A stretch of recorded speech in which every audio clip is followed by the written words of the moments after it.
Sepurone dudu aku sing pengen lunga, nanging kahanan meksa aku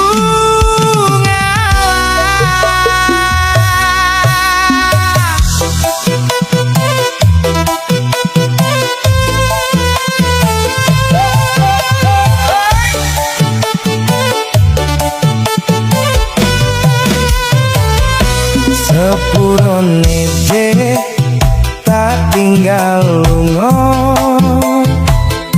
jane atiku apot ninggal sliramu.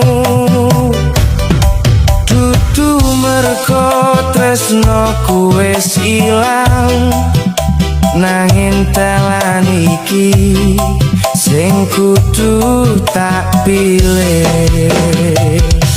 Aku ngerti kowe nangis lan sedih nalika wong tuamu ora marenke.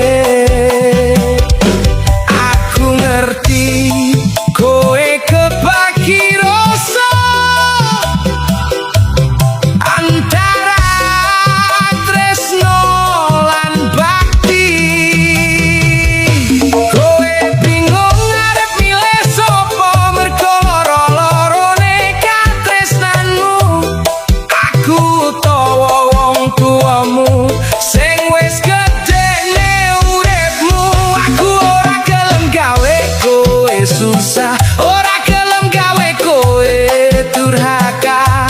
Mula luwe becik aku mundur senajan hatiku lan hatimu sing dadi korban.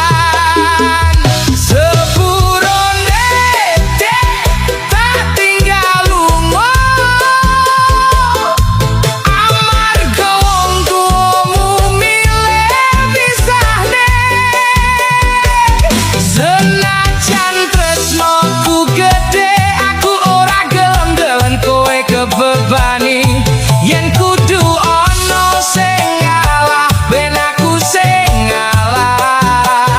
Kowe ojo nangis maneh, iki dalan sing awake dhewe pilih. Ayo bareng belajar ngiklasake.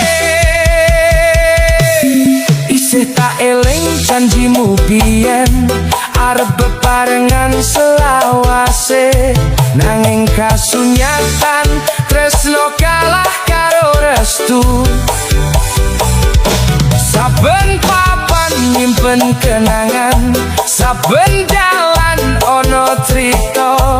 Saiki mung kari elo lan donga. Yen mengko kowe wis nemu penggantiku, aku bakal sinau ikhlasake. Senajan hatiku durung siap, aku bakal nyoba nrimo takdir iki. Lan yen mengko kowe kelingan aku, eling ono aku tau tresno kanthi tulus. Ora mergo rupa utawa bondo, nanging mergo ati sing wis kadung nyawiji. Sepurone tak tinggal lunga, amarga wong tuamu ora marengke tresnoku. Aku milih mundur dudu mergo kalah, nanging mergo